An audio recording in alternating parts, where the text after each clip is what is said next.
Welcome to our deep dive, everyone.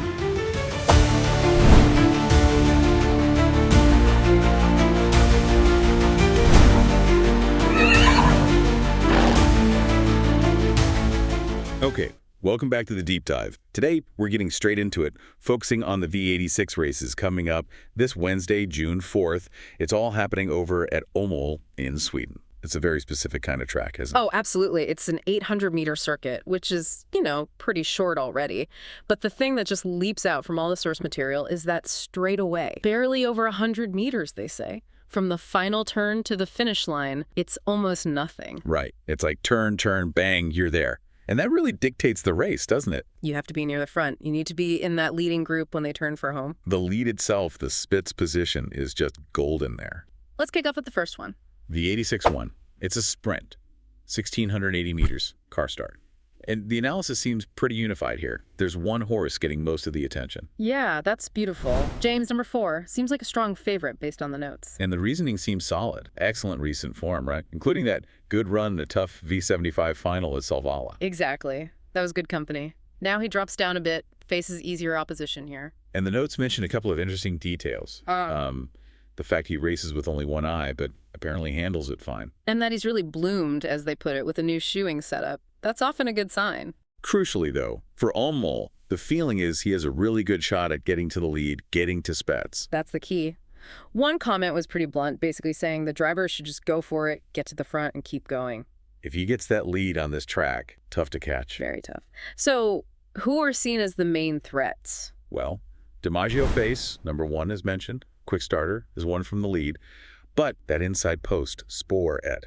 Yeah, post 1 at Åmål can be tricky. That first turn is tight. Right. Increases the risk of a break, the gallop risk, if you try to defend too hard against faster horses outside. You could get trapped or make a mistake. Definitely a potential issue. What about others? Sandinato, number 8. Rated as very capable for this level. He can do work himself, race without cover. But post 8? Exactly. Post 8 is a real negative at Åmål. He'll need things to go perfectly, despite his ability. Okay. Anyone else? Buddy top line, number 7, gets a nod.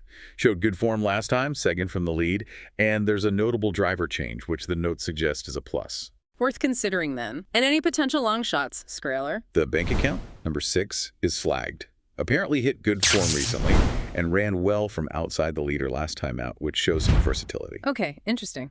Let's move to V86-2. Right, V86-2. Longer race, 2,480 meters, and this one's a volt start for the Cold Bloods.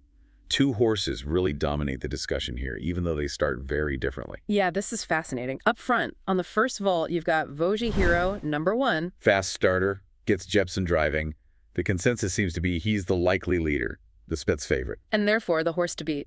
Many think he could go wire to wire. But then you have Nest Jotier, number 13, starting 40 meters behind. And the descriptions of his last race are just incredible, completely insane, among the most impressive seen recently. The sources are really raving about that performance. The raw talent is obvious, but that 40-meter handicap. That's the massive question mark. Especially at Åmål, making up that much ground on that short straight is incredibly difficult. So it's a classic clash, isn't it? It's amazing ability versus a very tough setup. Exactly. The analysis really weighs that up. Despite the handicap, his sheer class last time means you just can't ignore him if he brings that form again. A serious contender. Beyond those 2 big names. Mjolnir Borkin, number 11, has faced tougher horses and shown speed.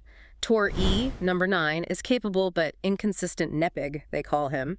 Needs the race run to suit him, and even pace. Ascax, number 12, also has potential if he behaves himself, stays fill-free, avoids breaking stride. And for those looking deeper, any long shots? Pelly Pair, number 2, gets Bjorn Goop, a top driver, which might see him sneak into a place. Storm Ansgoal, number 8, is thought to be better than his last run suggests, and might be overlooked in the betting. Okay, and one more. Gran Eld, number 14. Apparently very consistent, seldom runs a bad race, and the distance might suit him. Could be an interesting outsider. Got it. V86-3 next. V86-3. 2,480 meters again, but this time a car start. This one looks more wide open now, doesn't it? Because of that scratch of the early favorite. Right, that changed things. Now, Bullet, number 6, comes into focus. He's dropping in class after facing tougher fields. And it's his first run for a new trainer, a rigid debut. But crucially, Bjorn Goop stays in the sulky. Yeah, that continuity with the driver is important. Seen as very capable and might even try for the lead now the race has opened up. List de Champagne, number 3, is another one mentioned prominently. Good form before break last time. And adaptable? Ooh. Doesn't necessarily need the lead. And gets a driver change that's seen as a positive. Also, keep an eye on Tiberius, number 9. Finished strongly last time out. Gets a good draw behind a fast starter, a Bra start rake. And Carl-Johan Jepsen takes the drive. Plus, the notes highlight that improvement with the American-style sulky, the Jankovain. That often makes a real difference. Definitely. Any long shot potential in this more open race. Magic Eagle, number 8, is mentioned. Showed ability in tougher races previously, though recent form isn't amazing. Might pop up if the race unfolds his way.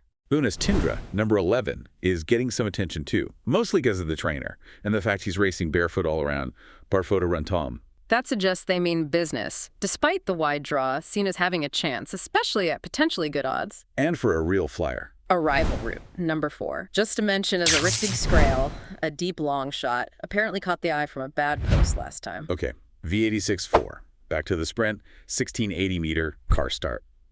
This is that interesting mix, Silver Division horses against Gold Division horses. Yeah, so the potentially better gold horses have drawn wider. 2 really stand out in the analysis, though. First is Great Time Trot, number 4.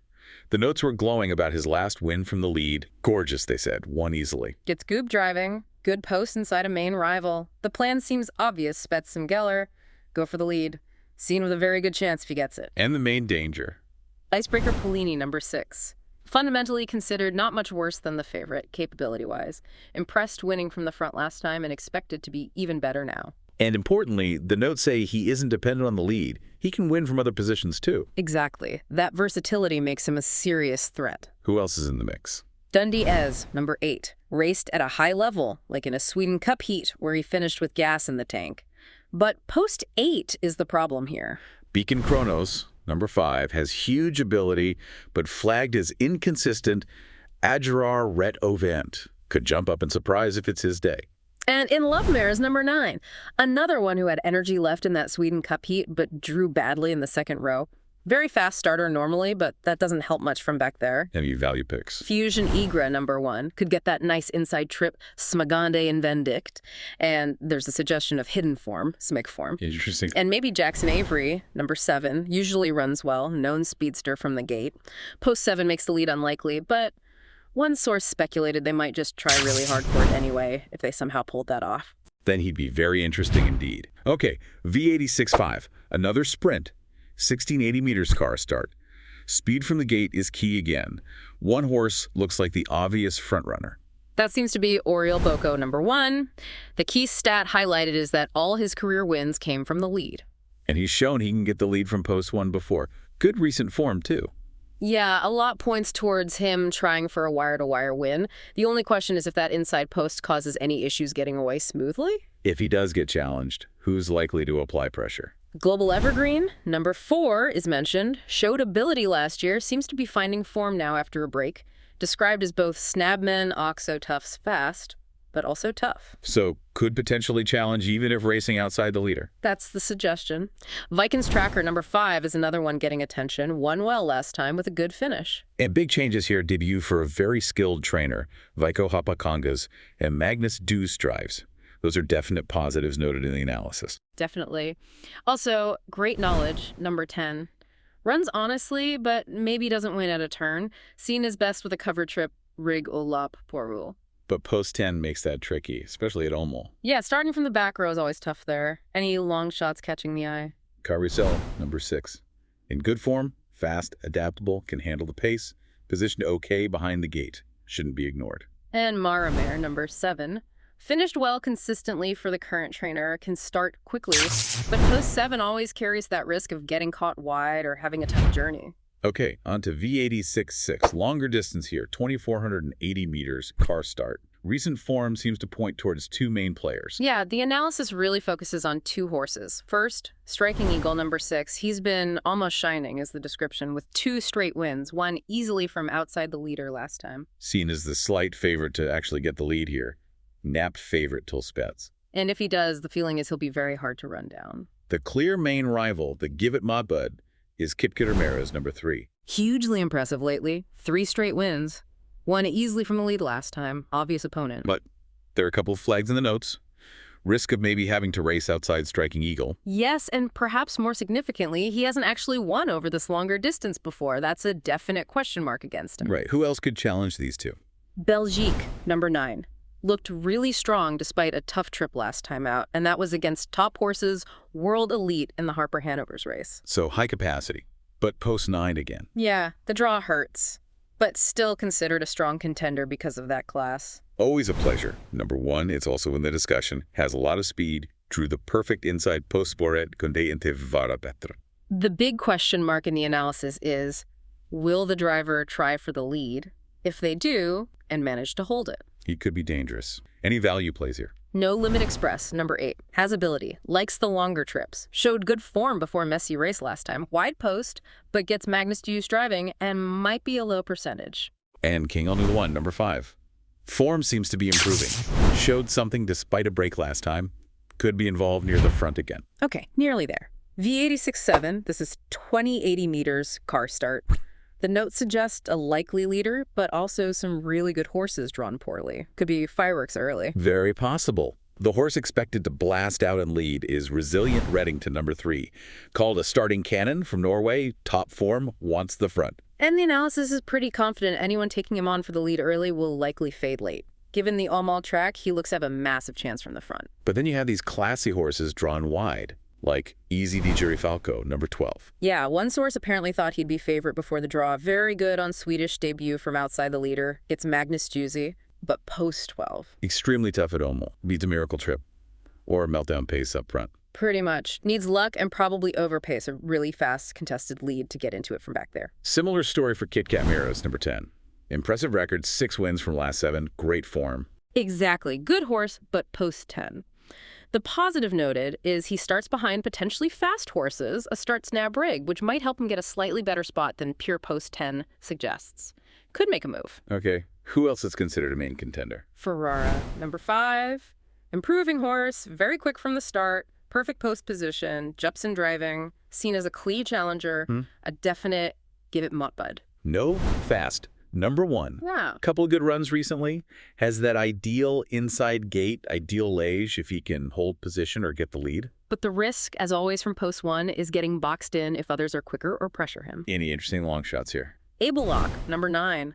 Solid horse, used to tough races. Post 9 isn't ideal, but he's behind speed. Could benefit if they go too fast up front. And the notes specifically highlight just how many fast starters there are, right? Numbers 1, 2, 3, 5, 7. Yeah, that really raises the chance of a proper speed duel for the lead, which could completely change how the race plays out for everyone else. Okay, the finale. V86-8, the marathon. 3,200 meters, multiple volt starts. Described as maybe the most open race? Seems that way. No single standout, lots of possibilities mentioned. One source finds Mona Lisa BR, number 8, quite interesting, maybe more so than the likely favorite. Why is that? Described as a riktigt bra häst, really good capacity. Stands well in the race conditions relative to earnings.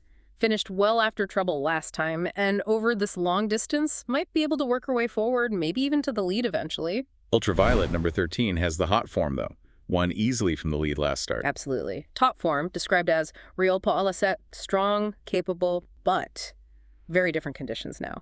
Much longer race, starting from a handicap at Tilleg. Form is great, but the pass is tough. Lots of others mentioned with chances, too. Friend off the Phantom, number 2. Good ability for his earnings, but inconsistent. Inte at leadable. Winless streak 2, seen as a long shot. Maybe if you somehow got the lead, but that looks unlikely. How about Tui Southwind, number 7? Good post on the front volt. Yeah, won easily from the lead last time. Noted as very fast out. Could he get the lead again? That's the question. Described as underspelled, completely unplayed or underestimated in early betting, experts think he needs serious consideration. JJ Snowstorm, number 1. Looked good winning last time, but been off for a couple of months. Yeah, the layoff and the volt start are potential question marks, but the ability is there. One source actually rated him as significantly better than Tui Southwind, so differing opinions. Okay. Anyone else to quickly mention? JJ, another Vin, number 14, ran okay behind Ultraviolet last time, might be sharper now. Not impossible. Creek's New Love, number 15, won a Monte race last time for a new trainer, used to tougher opposition, an outsider chance. And briefly, Sanjun's Amazing 3 is capable but breaks often. So yeah, it feels like a really wide open puzzle to end the V86. Phew. Okay, thanks for joining us for this deep dive. We'll catch you next time.